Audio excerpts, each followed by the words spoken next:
Dear Patriots, before the news starts, please subscribe to our patriotic channel by clicking the subscribe button. Give us a thumbs up to this video. Don't forget to leave your opinion below in the comments section. Share the news on Facebook and Twitter so your friends see it.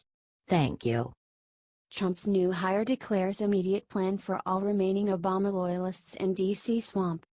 President Trump promised to clear out the D.C. swamp, and after a year, we've seen plenty of progress. But there's always more to be done. And it'll help that the president has a bulldog of a sidekick now. Trump's controversial new pick for National Security Advisor, John Bolton, is ready to rock Capitol Hill in new and profoundly exciting ways. And perhaps the boldest move is as follows: Obama loyalists still lurking in the dark have been warned. From Breitbart. Rumors have engulfed Washington, D.C., that former U.S. Ambassador to the United Nations John Bolton, who will replace H.R. McMaster as National Security Advisor, is seeking to restaff the agency and remove individuals seen as hostile to the Trump administration agenda. Bolton can and will clean house, a former White House official told Foreign Policy. Everyone who was there during Obama years should start packing their SH, another former White House official reportedly said. According to multiple sources, Bolton is expected to launch a massive shakeup at the NSC, and they plan to remove dozens of current White House officials, starting with holdovers from President Barack Obama's administration. I know what you're thinking: why are there still Obama holdovers in the White House? Well, Washington crooks dig in like ticks, and it's incredibly hard to remove them from their posts. But the truth of the matter is, anyone loyal to the last regime has no place in Trump's White House. Furthermore, the good news is it won't take long for a Trump loyalist to sniff out the phonies, as Obama's politics couldn't be more different than Trump's. After all, how could anyone pretend to be loyal to the current POTUS, while pushing toxic, liberal priorities? The draining of the swamp must continue. Source: Breitbart.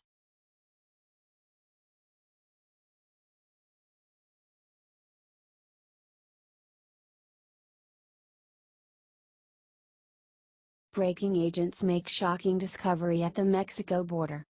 2 Phoenix women, and 2 illegal aliens arrested by Tucson Sector Border Patrol for human smuggling. Tucson, Arizona. Tucson Sector Border Patrol agents from Nogales Station arrested 2 U.S. citizens and 2 illegal aliens Thursday afternoon at the Interstate 19 immigration checkpoint near Amado. An agent working the primary inspection lane referred the occupants of a 2014 Chevy Malibu to secondary inspection. During a subsequent search of the vehicle, agents discovered 2 Guatemalan nationals, illegally present in the country, in the vehicle's trunk. Agents seized the vehicle and arrested the driver, age 43, and passenger, age 27, both Phoenix area residents. Also arrested were 2 juvenile illegal aliens, both 16. All 4 persons along with the vehicle were transported to the Nogales station for further processing. The 2 U.S. citizens now face human smuggling charges and will remain in custody pending a disposition. The 2 undocumented juveniles will remain in custody, pending immigration proceedings. Federal law allows agents to charge individuals by complaint, a method that allows the filing of charges for criminal activity without inferring guilt.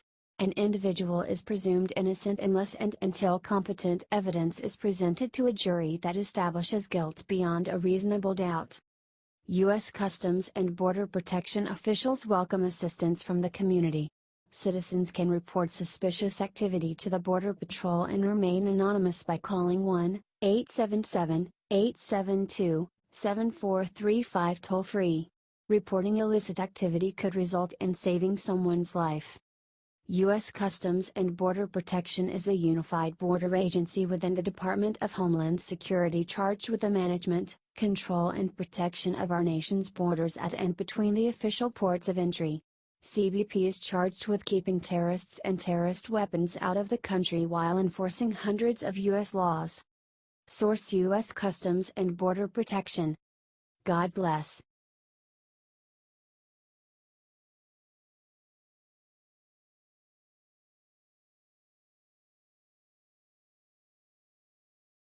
After Donald destroys DACA, Trump's approval rating takes a sharp turn.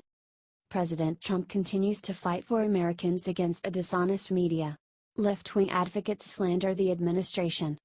Even Republicans in Congress are dragging their feet and playing games. But the American people have a president that won't back down. That was especially true this week when Trump announced that DACA was dead. Democrats would not come to the table to negotiate.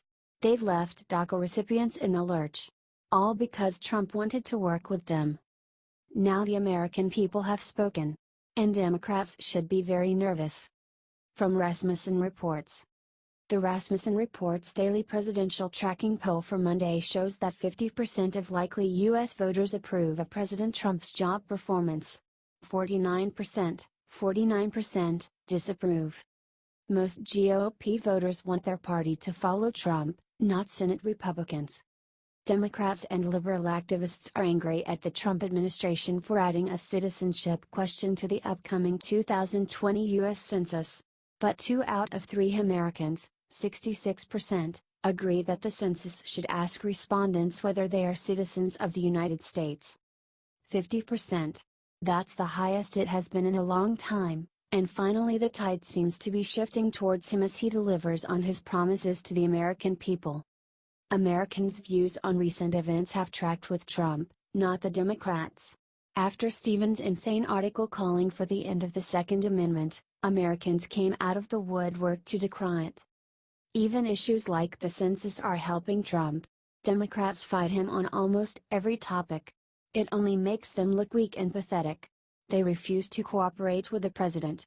How do they think they'll fare in coming elections? Trump's approval has been getting better and better over the last few months. It has beaten Obama's rating time and again. Keep in mind how much the liberal media praise Obama. Even today, they refuse to acknowledge the terrible decisions the former president made. This same media does nothing but slander President Trump. In the last few weeks, they've pushed a story about a porn star, just to hurt him. They keep pushing the Russia collusion fantasy. Rarely do they give credit to the stellar job he's done.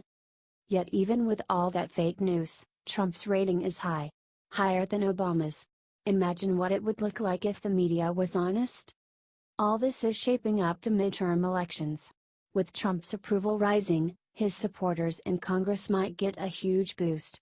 Democrats will have a hard time winning seats come November. Source: Rasmussen Reports.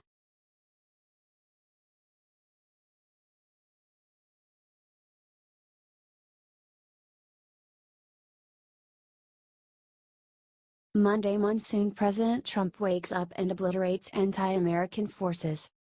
POTUS was up bright and early. And in his transparent monsoon of tweets, he clarifies why the post office is in jeopardy. Specifically, he is telling us about the huge contribution Amazon is playing in the death of the United States Postal Service. Amazon is owned by Jeff Bezos. Additionally, Bezos also owned the left-leaning Washington Post. Not only does Bezos want our money for products, but he also wants our mind share with his ragtag newspaper. Jeff Bezos, according to Forbes, has a net worth of $120 billion. The man is wealthy, and he pays next to nothing in taxes in America. Jeff paid no taxes in American dollars in 2017 because of the Obama-era favorable tax laws for his Amazon company. More below. Originally, Bezos wanted to build his company on an Indian reservation to avoid taxes completely. California actually stopped the action. Click here for more details. President Trump wants to ensure the United States Post Office stays open for business. And that it does not fail because of Jeff's Amazon deals that are bad for America. America's retailers are going out of business, in part, because of Amazon. And it is not a fair playing field. More below. President Trump's best Monday monsoon tweet is below. Only fools, or worse, are saying that our money-losing post office makes money with Amazon. They lose a fortune, and this will be changed. Also, our fully tax-paying retailers are closing stores all over the country. Not a level playing field. As Emma Roller is quoted as saying about Jeff Bezos, It's not crazy to expect the company owned by the wealthiest man in the world pay taxes to the government that allowed it to become so successful in the first place. POTUS began tweeting on the subject of Amazon and what it is doing to the United States Post Office began a few days ago. Also, President Trump is concerned with tax-paying retailers who are going out of business because of the behemoth Amazon. Amazon's practices are hurting other American companies. POTUS began with, "While we are on the subject, it is reported that the U.S. Post Office will lose $1.50 on average for each package it delivers for Amazon. That amounts to billions of dollars." Next POTUS tweeted, "I have stated my concerns with Amazon long before the election. Unlike others, they pay little or no taxes to state and local governments, use our postal system as their delivery boy, causing tremendous loss to the U.S., and are putting many thousands of retailers out of business." President Trump, in his Amazon monsoon of tweets, also stated, "The failing New York Times reports that the size of the company's lobbying staff has ballooned, and that does not include the fake Washington Post, which is used as a lobbyist and should so register. If the PO increased its parcel rates, Amazon's shipping costs would rise by $2.6 billion. This post office scam must stop. Amazon must pay real costs and taxes now." See tweets below. Do you want to see the Amazon pay its fair share of taxes? If you agree with POTUS and would like to see something done so that our post office doesn't go under, and additionally, that Bezos pays his fair share of taxes, then drop a comment below.